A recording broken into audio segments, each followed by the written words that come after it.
இந்த செடியை மூடி வச்சிருக்கு. இப்போதான் இதில் குருத்து வருது. ஏன்னா இது மிளகா பூக்கலை. அதனால நான் வந்து ரொம்ப செடி இதுதான் ஈர் வந்துடணும்னு நினச்சி ஒரு தடவை போட்டிருக்கேன். முன்னாடி ஒரு தடவை கீழே வச்சிருக்கோம். கீழேந்து கலர் செடி தான் இது. நல்லா அப்படியே நிழல்ல அப்புறம் இது வந்து இந்த பட்டன் இருக்கு வந்து போடலாம். இது வந்து ஹாய் ஃப்ரெண்ட்ஸ், எல்லாருக்கும் வணக்கம். எல்லாரையும் நம்ம சேனலுக்கு வந்து வரவேற்கிறோம். இன்றைக்கி ஒரு லாங் வீடியோ தான் நம்ம வந்து பார்க்க போகிறோம். வீடியோ என்ன அப்படின்னு பார்த்திங்கன்னா, நம்மளோட கார்டனில் இருக்க செடியெல்லாம் வந்து எப்படி இருக்காங்க அப்படின்னு பார்க்கலாம் வாங்க. இந்த செடியை மூடி வச்சுருக்கேன். இது வந்து துளுர்க்கவே இல்லை. அதனால் வந்து இதை மூடி வச்சு நான் கட் பண்ணிவிட்டு மூடி வச்சு வளர்த்துட்ருக்கேன். கிட்டவா நீ வந்து பாரு. இப்போ தான் இதில் குருத்து வருது. ஏன்னா வெயில் வந்து ரொம்ப அதிகமாக இருக்குது அப்படிங்கிறதுனால எல்லாத்தையும் கட் பண்ணி விட்டு மூடி வச்சு தான் குருத்து வருது. இது வந்து பன்னீர் ரோஸு. இது வந்து என்ன அப்படின்னு பார்த்தா மல்லிகைப்பூ. அடுக்கு மல்லின்னு வந்து நான் கார்டனில் வாங்கிட்டு வந்திருந்தேன். அது இப்போ தான் வந்து முக்கே வைக்கிது. எப்படியும் ஒரு 4 மாதம் இருக்கும். இது வந்து நம்மளோட என்னது மிளகா மறந்துட்டேன். இது வந்து மிளகா செடி. ஃபஸ்ட்டு ஒரு தடவை ஃபுல்லாக காய்ச்சி முடிச்சிருச்சு. இப்போ மறுபடியும் அதை க்ரூம் பண்ணி வெட்டி விட்டுட்டோம். மறுபடியும் தளைஞ்சு இப்போ தான் மறுபடியும் 2வது திருப்பு மிளகாலாம் கொடுக்குது. அதில் ஒரு பழுத்த மிளகா இருந்துச்சு. அந்த மிளகாயை எடுத்து தான் இங்கெல்லாம் தூவி விட்டேன். அந்த தூவி விட்டதில் தான் அந்த செடியெல்லாம் வந்து முளைச்சிருக்கு. இது வந்து உங்கள் வீட்டிலேருந்து எடுத்துகிட்டு வந்தது தான். இது வந்து என்னென்னா ஜவ்வந்தி. இப்போ இங்கே தான் வந்து முட்டு வருது மாமியார் வீட்லேருந்து. உங்கள் இது வந்து ஜவ்வந்தி செடி. இப்போ தான் வந்து மொக்கு வருது. இதுவுமே நல்ல தளைஞ்சு வந்து இதுக்கு நான் எந்த கேருமே கொடுக்கல. ஆனால் இது நல்லா வளருது.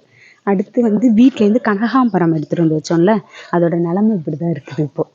அதுக்கப்புறம் அந்த மிளகா செடியை தான் எடுத்து இங்கே கொஞ்சம் வச்சு விட்ருக்கேன், இங்கே கொஞ்சம் வச்சு விட்ருக்கேன். இது எல்லாத்துலேயுமே செடி தான் இருந்துச்சு, பூச்செடி. ஆனால் ஒன்றுமே பூக்கலை. அதனால் நான் வந்து ரொம்ப வெக்ஸாகி இதெல்லாம் வச்சு விட்ருக்கேன். அடுத்து இதுதான் வந்து நம்ம வீட்டுக்குன்னு வந்தப்போ ஃபஸ்ட்டு வாங்கின ரோஜா செடி. இதுதான் இப்போதைக்கும் உயிரோடு இருக்குது. இது கொஞ்சம் பூவும் பூக்குது, அப்பப்போ தளைஞ்சும் வருது. இப்போ தான் கட் பண்ணி விட்ருக்கேன். அடியிலேருந்து இப்போல்லாம் தளைஞ்சு வருது. இது வந்து இதுவும் மாமியார் வீட்டிலேருந்து எடுத்துகிட்டு வந்த குண்டு மல்லி தான். இது வந்து நல்ல ஒரு பூவே ரொம்ப பெருசாக இருக்கும். பூக்கும்போது கண்டிப்பாக ஷார்ட்ஸில் காமிக்கிறேன். இது வந்து இப்போ தான் துளுத்து இவர் முட்டு வருது. எப்படியும் ஒரு வாரத்தில் பூத்துரும்னு நினைக்கிறேன். அதுக்கப்புறம் இது ஒரு பையில் சும்மா வச்சு விட்டேன். பட் அதில் 2 கிட்ட வந்து காமிங்க. இதில் வந்து ஒரு 2 தக்காளி செடியும் ஒரு வாடாமல்லி செடி வந்து தானாகவே வருது. 2 தக்காளி செடி இருக்குது. அதுக்கப்புறம் வாங்க பார்க்கலாம்.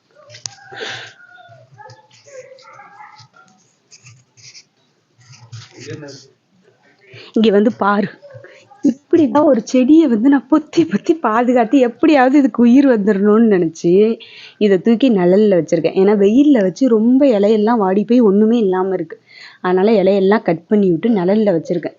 இது வந்து உயிர் வருமா அப்படின்னு நான் பார்த்துட்ருக்கேன். இது வந்து ரோஜா செடி, ரெட் கலர் ரோஸு. எப்படியாவது இதுக்கு உயிர் வந்துடணும் அப்படின்னு சொல்லி நான் பத்திரமா பார்த்து தண்ணி ஊற்றிட்டுருக்கேன் அதுக்கு.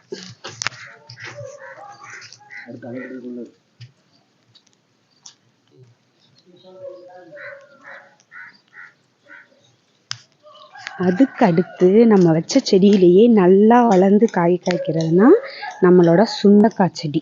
அது வந்து நல்லாவே காய் காய்ச்சிருச்சு. 2 தடவை வத்தல் போட்டிருக்கேன். இப்போ ஒரு தடவை போட்டிருக்கேன். முன்னாடி ஒரு தடவை வத்தல் போட்டு அம்மா கிட்ட கொண்டு போய் கொடுத்துருக்கேன். இதெல்லாம் கீழே உள்ள செடி. அதுக்கப்புறம் நல்லா வளர்ந்த செடி அப்படின்னா இங்கே வா. அங்கெல்லாம் ஒன்றும் இல்லை. இங்கே வா, இங்கே வா மாமா இங்கே வா. அதுக்கப்புறம் நல்லா வளர்ந்த செடி அப்படின்னா இந்த மல்லிகைப்பூ செடி தான். நம்ம வந்து கீழே வச்சுருக்கோம். கீழேந்து வளர்ந்து வந்து மாடியை வந்து டச் பண்ணிட்டு இப்போதைக்கும் கொஞ்சம் பூ பூக்குது. எந்த அளவுக்கு அப்படின்னா நான் தலையில் வச்சுருக்கேன் பாருங்க. நான் 2ஆக மடித்து வச்சுருக்கேன். இந்த அளவுக்கு பூ பூக்குது ஒரு நாளைக்கு. ஸ்மெல்லுமே வந்து ரொம்ப நல்லாயிருக்கும். எந்த மெயின்டெனன்ஸுமே இல்லாமல் நல்லா பூக்குது. பூவும் ஓரளவு கொடுக்குது.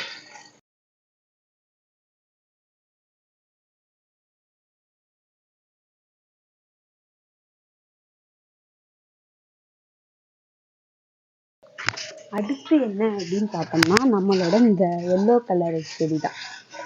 இந்த எல்லோ கலர் செடி இருக்கு பாருங்க. பக்கத்தில் வேலை செய்கிறாங்க, அதனால சவுண்டாக கேட்குது. இந்த எல்லோ கலர் செடியிலையும் இதுதான் சீசன் நினைக்கிறேன். இந்த எல்லோ கலர் செடி வச்சு எப்படி ஒரு 6 மாதம் இருக்குது. இதெல்லாம் வந்து நல்லா வந்து பூ பூக்குது. நல்லா வந்து பூ பூக்குது. எல்லோ கலர் பூ நம்ம வீட்டுக்கு நிறைய கொடுக்குது. நம்ம சாமிக்கு கூட வச்சிருக்கோம். இதுவுமே கீழே வச்சு இப்போ மாடிக்கு ஓரளவு வந்துருச்சு. இங்கே வந்து செடியெல்லாம் இருக்கிறதுனால பறவைகள் அந்த மாதிரிலாம் வரும் அப்படிங்கிறதுனால அவங்களுக்கு டெய்லியும் சாப்பாடு வச்சுருக்கோம். பறவைகள்லாம் வருவாங்கள்ல, அவங்களுக்கு சாப்பிட்றதுக்காக சாப்பாடு வச்சுருக்கோம்.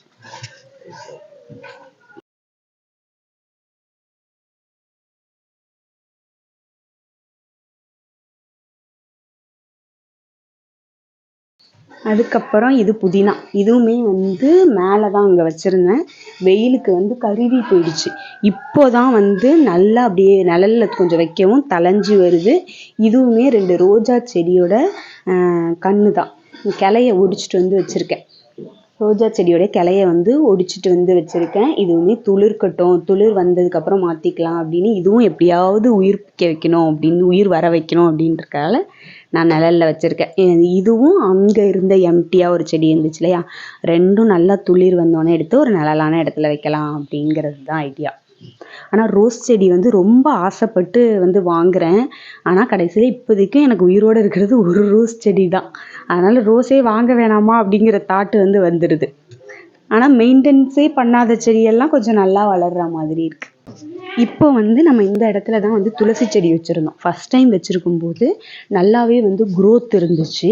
அதுக்கப்புறம் ஒரு தடவை வாடி போச்சுன்னு அதுக்கப்புறம் ஒரு 2 or 3 டைம்ஸ் நான் துளசி வாங்கி வந்து வச்சுட்டேன். ஆனால் வந்து அது வரவே மாட்டேங்குது, அப்படியே தான் இருந்துச்சு. சரி ஒருவேளை சேஞ்ச் பண்ணி பார்க்கலாம் அப்படிங்கிறதுனால இங்கே வந்து இந்த பட்டன் ரோஸ் மாதிரி இருக்கும் சின்னதாக, அதை கொண்டு வந்து இது நல்லா தழைஞ்சி இருந்துச்சு நிழலில் வைக்கவும். அதை நம்ம ஃப்ரண்ட் ஏரியாவில் வச்சுட்டு நம்மளோட துளசி செடியை வந்து இந்த சைடு வச்சுட்டோம். இது வாஸ்துப்படியும் இந்த கார்னரில் வச்சா நல்லது அப்படின்னு கேள்விப்பட்டிருந்தேன்.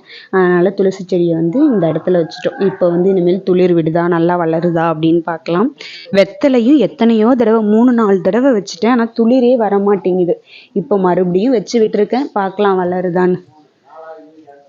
அப்புறம் இது வந்து அந்த பட்டன் ரோஸையே கொஞ்சம் கொஞ்சம் கிள்ளி அழகான நம்ம வீட்டில் உள்ள வேஸ்ட்டான திங்ஸ் எல்லாம் வச்சு, இந்த டப்பாலாம் தேவையில்லாத டப்பா, இது வாட்டர் டப்பா, இந்த மாதிரி ஓல்டு டப்பாங்களை வச்சு இங்கே வச்சுருக்கோம். இது எல்லாமே இந்த பட்டன் ரோஸ் தான். அந்த பிங்க் கலர் இருக்க மாதிரி உள்ள பட்டன் ரோஸு. இது ஒரு வகையான மணி பிளான்ட்டு.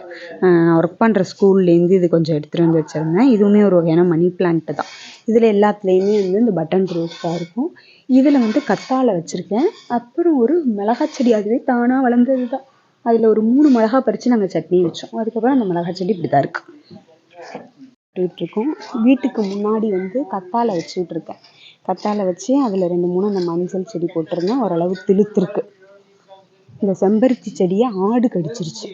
அதனால் வந்து இப்போ தான் கொஞ்சம் கொஞ்சம் துளிர்த்து முக்கு வைக்கிது. டெய்லியும் தண்ணி ஊற்றி விட்டுருக்கேன். இதுவுமே வந்து விநாயகருக்கு வந்து போடலாம். இது வந்து என்ன பூ டக்குன்னு ஞாபகம் வர மாட்டேங்குது. எருக்கம்பூ, வெள்ளை எருக்கம் செடி. கீழே உள்ள செடியெல்லாம் எப்படி இருக்குது அப்படின்னு பார்க்கலாம் வாங்க. அதுவும் இப்போ தான் கொஞ்சம் கொஞ்சம் அப்படியே துளிர் விட்டு வளர்ந்து வருது. செம்பருத்தி வந்து ஒரு நாளைக்கு அட்லீஸ்ட் 1 பூ 2 பூ அப்படின்னு வந்து பூக்குது. இது வந்து கொஞ்சம் அடுக்கு செம்பருத்தி அப்படிங்கிறதுனால கொஞ்சம் கொஞ்சமாக தான் பூக்குது. நம்மளோட இதே மாதிரி தான் நம்மளோட நெல்லிக்காய் செடி. இது வந்து பெரிய நெல்லிக்காய் கிடையாது, சின்ன நெல்லிக்காய். கார்டனில் ஒரு ஓரமாக வாடி போயிருந்துச்சு. ஆனால் இப்போ பரவாயில்ல, நல்லா தழைஞ்சி வந்திருக்கு. இது முருங்கை மரம். மாமியார் வீட்டிலேருந்து கொண்டு வந்தது தான். இப்போ தான் துளிர் வருது, ஆனால் அதுக்குள்ளவே பூவெல்லாம் வருது. நம்ம வாழை மரமும் ஓரளவு அப்படியே நல்லா வந்து வளருது. அப்புறம் கீழேருந்து அப்படியே மேலே மாடியில் செடி பார்த்தோம் இல்லையா, அதுதான் இந்த மஞ்சள் பூவும் அந்த முல்லைப்பூவும் வந்து நல்லாவே மேலே வரைக்கும் க்ரோத் ஆகிட்டு நம்மளோட நெல்லிக்காய் செடியும் வந்து நல்லா வளர்ந்துருக்கு. பார்க்கும்போதே அழகாக இருக்குது. மற்ற செடிகளை விட நெல்லிக்காய் வந்து நல்லாவே வளர்ந்துருக்கு. ஏன்னா கார்டனில் ரொம்ப வதங்கி போயிருந்துச்சு அந்த செடி. இப்போ ஓரளவு வந்து பரவாயில்லாமல் இருக்குது. வாடாமல்லியுமே நிறைய பூத்து பூத்து அப்படியே அந்த பூவெல்லாமும் அப்படியே வாடுது. இதுதான் நம்ம கார்டனோட ஃபுல் அப்டேட்டு. பிடிச்சிருந்தா லைக் பண்ணுங்கள், ஷேர் பண்ணுங்கள். மறக்காமல் எப்படி இருந்துச்சுன்னு கமெண்ட் பண்ணுங்கள். தேங்க்யூ.